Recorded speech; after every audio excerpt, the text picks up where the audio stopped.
Beleza? Tranquilo? Então, vamos aí para o nosso terceiro capítulo sobre divisão internacional do trabalho. E é o seguinte, chegamos ao momento, né, que esse modelo de divisão internacional do trabalho é o que mais cai nas provas, né? Geralmente esse modelinho aí que vocês estão vendo, ó, ele é o modelinho que cai, né? Comparativo da divisão internacional do trabalho clássica com a nova divisão internacional do trabalho. Tranquilo? Nesse momento aí, vamos falar da primeira, modelo clássico, né? Ele vai ser estabelecido a partir do final da Segunda Guerra Mundial. Então, a partir do final da Segunda Guerra Mundial, só fazendo relembrando aí para vocês que a força, né, que ganhou, que venceu a Segunda Guerra, que eram os aliados, tinham vários países, mas aqueles que mais se destacavam, entre eles estavam Estados Unidos, Inglaterra, França e União Soviética, né? Então, a partir desse momento, o capital financeiro ele vai continuar dominando as relações, né? Por quê? Porque os bancos, inclusive, a partir dos anos 40, vai ser criado um Fundo Monetário Internacional, ou seja, um banco internacional, que vai financiar diversos países, entre eles os países chamados países pobres, que a partir desse momento, que a gente conhece na história e na geografia política como Guerra Fria, né, que vai de 1947 até 1991, alguns livros trazem 1989, mas né, eu gosto de falar 1991 porque é o ano que a União Soviética é dissolvida. E aí o que vai acontecer? Nessa época, a partir desse momento, né, vai ficar estabelecido o seguinte: o mundo vai ser dividido em três, né? Você tem os países chamados de primeiro mundo, né, que são os países ricos, industrializados, desenvolvidos. Aí você tem o segundo mundo, que é também formado de país rico, desenvolvido, né, industrializado, porém socialista, né? E o terceiro mundo, que são os chamados países pobres, né, terceiro mundo, também conhecido como países subdesenvolvidos, tá? São países subdesenvolvidos também conhecidos como países de industrialização tardia. Por que tardia? Porque quando você vai comparar o início da industrialização desses países de terceiro mundo com os países, principalmente os de primeiro mundo, vocês vão perceber que lá na primeira e na segunda fase, enquanto você tinha países na primeira e na segunda fase, lá no século XVIII, século XIX, já com uma produção industrial significativa, nesses países de terceiro mundo você só vai ter o início da indústria basicamente no início do século XX, né? Exemplo esse é o Brasil, que basicamente iniciou a construção de um parque industrial a partir de 1930, né? Com a política de substituição de importações do governo de Getúlio Vargas. Mas isso é assunto para outra aula. Voltando a esse modelo clássico aí, ó, que vocês estão vendo, basicamente, ó, você tem a expansão desse capitalismo até 1980. Por que 1980?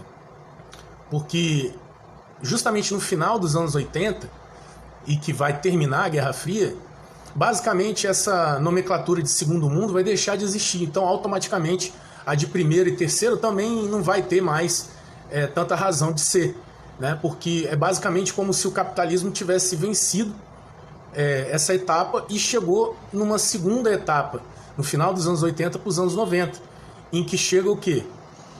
A tecnologia que foi toda implantada durante a Guerra Fria, principalmente a tecnologia voltada para as telecomunicações, que teve um grande desenvolvimento por conta da corrida espacial, né, entre a União Soviética e Estados Unidos, vai ser utilizado o quê? Para fins civis. E aí vai ter o surgimento da internet nos anos 80, nos anos 90 você vai ter a popularização dos computadores pessoais e da própria internet, e aí você vai aumentar a rede de fluxos, tanto informacionais quanto de capital no mundo. E aí vai se inicializar um fenômeno que um grande teórico brasileiro chamado Milton Santos vem a denominar como globalização, tá? A globalização digamos assim, é o último estágio que a gente está vivendo. É um chamado também capitalismo informacional, né? Ele vem de um período, né, que é a última parte da Revolução Industrial, que a gente chama de Revolução Tecnocientífica, tá bom? E aí o que acontece? Qual é a diferença da divisão internacional do trabalho clássica para a nova? A diferença básica é que na DIT clássica, você tinha ainda essa diferença entre países desenvolvidos e países subdesenvolvidos, não industrializados, e acontecia o quê? Que os países que eram subdesenvolvidos, ou chamados países pobres, ou países de terceiro mundo, eles continuavam a enviar para os países desenvolvidos os produtos primários, né, junto com as matérias-primas e alimentos. Basicamente esses eram os produtos que eram negociados. E por sua vez, esses países desenvolvidos e industrializados mandavam para a gente o quê? Além dos produtos industrializados que eles já mandavam para a gente com um valor agregado maior, agora você vai ver também, porque o capitalismo nessa época é o capitalismo financeiro. Então você vai ter o quê? Um empréstimo, a questão do dinheiro, né? Então agora eles vão estar vendendo dinheiro para a gente. E claro, eu estou falando a gente porque estamos aqui no Brasil, e nessa época o Brasil não poderia ser diferente, né? O Brasil, durante essa época, ele contraiu vários empréstimos junto a esse Fundo Monetário Internacional e, por sua vez, enviava o dinheiro para a gente, e depois a gente tinha que devolver esse dinheiro. Porque esse dinheiro não está sendo simplesmente dado, é uma negociação. É igual você vai no banco, pega um empréstimo, você tem que devolver. Só que você não vai devolver o dinheiro que você pegou, você vai devolver o que você pegou mais um pouquinho, que é o quê? Que é os juros, que é o lucro de quem está te emprestando. É assim que funciona o capitalismo financeiro. E na nova DIT vai acontecer como? Que essa nova divisão internacional do trabalho, já com a globalização envolvida, você vai ver que como a gente vai ter um aumento do fluxo de capitais, o desenvolvimento de países que tinham a industrialização tardia, né? Esses países vão chegar a um status que a gente vai chamar de países emergentes, né? Ou seja, países que estão deixando de ser subdesenvolvidos e indo em direção a uma direção de desenvolvimento, né? Só que a balança ainda vai continuar desfavorável para a gente. Por quê? Porque além dos juros da dívida que a gente vai ter que repassar para eles, de tudo aquilo que a gente pegou dos países desenvolvidos, a gente vai começar a produzir tecnologia que, porém, a tecnologia que a gente vai produzir é uma tecnologia baixa, né? Uma tecnologia simples em relação ao que eles produzem lá, né? O setor chamado setor quaternário, né? Porque esses três setores da economia a gente conhece bem, né? O primário, né? Das matérias-primas, extrativismos e tal. O secundário, setor da indústria, né? Mais tradicional. Terciário de serviço, e o quaternário, que o pessoal chama de indústria 4.0, que é a indústria que faz o quê? Que faz alta tecnologia, que produz microprocessador, memória, placa-mãe, enfim, tudo aquilo que tem mais tecnologia. E essas patentes, elas são desenvolvidas aonde? Nos países desenvolvidos, né? E aí o que a gente vai ter que pagar? A gente vai ter que usar essas tecnologias. Como eles inventaram essas tecnologias, acaba que a gente vai importar essas tecnologias deles, e aquilo que a gente tiver que usar aqui, a gente ainda vai pagar direito pelo uso dessa tecnologia, que a gente chama de royalties, tá? Então, na nova divisão internacional do trabalho, nós já não vamos ter aquele modelo antigo em que você tinha uma divisão certinha entre quem era o mais industrializado e quem era o menos industrializado. Na nova divisão internacional do trabalho, ambos países, vou dar um exemplo aqui para a gente poder visualizar, tipo México e Estados Unidos. Os dois vão estar em posição de industrializado. Você não pode mais dizer, na nova divisão internacional do trabalho, que o México não é industrializado. Ele é industrializado. Porém, qual é a diferença dele para os Estados Unidos? E aí a gente lembra daquele exemplo, né, das indústrias maquiladoras, né, que tem nos Estados Unidos. Como é que funciona isso? Você tem uma série de indústrias, que são indústrias norte-americanas, que ficam instaladas dentro do México, né, próximas ali da fronteira com os Estados Unidos, no norte do México.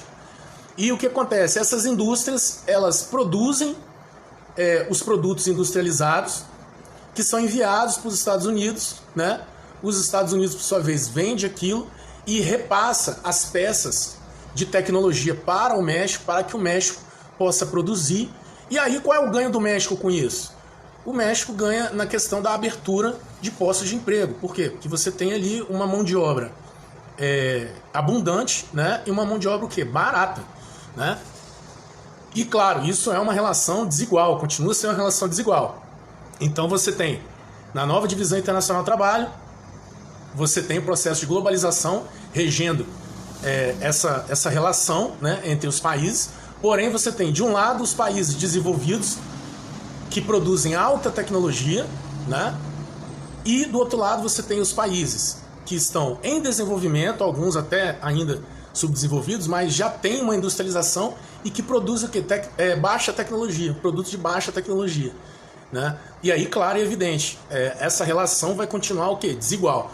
Outra coisa que não muda desde a primeira divisão internacional do trabalho, desde aquela lá que mostrava entre a colônia e a metrópole, que a colônia, no caso também dos países pobres e no caso dos países em desenvolvimento hoje, a questão dos produtos primários continuam sendo o quê?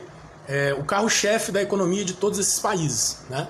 Então o Brasil é um bom exemplo disso, né? É só a gente olhar para o nosso produto interno bruto e a gente vai ver que a agricultura, que é uma atividade primária, é uma das que mais eleva o nosso produto interno bruto, né?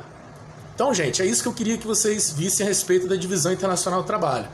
É uma relação, né, de dominação que vai surgir, né, a partir daquele momento lá do capitalismo mercantil, e ela vai evoluindo conforme o capitalismo também vai evoluindo, do capitalismo mercantil comercial para o capitalismo industrial, para o capitalismo financeiro, até o momento atual do capitalismo. O que não vai mudar vai ser o quê? A dominação desses países, que naquela época eram o quê? Os países colonizadores, as metrópoles, né?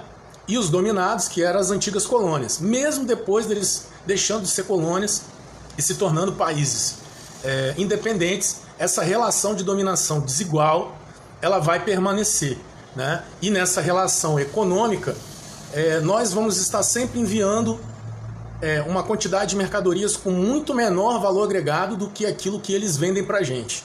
Sem contar que aqueles de nós que, porventura, sintam necessidade, precisem recorrer ao Fundo Monetário Internacional, não pense que a gente ganha esse dinheiro deles não, tá? Os bancos simplesmente vão nos emprestar esse dinheiro e esse dinheiro vai ter que ser pago com juros e correção monetária, beleza?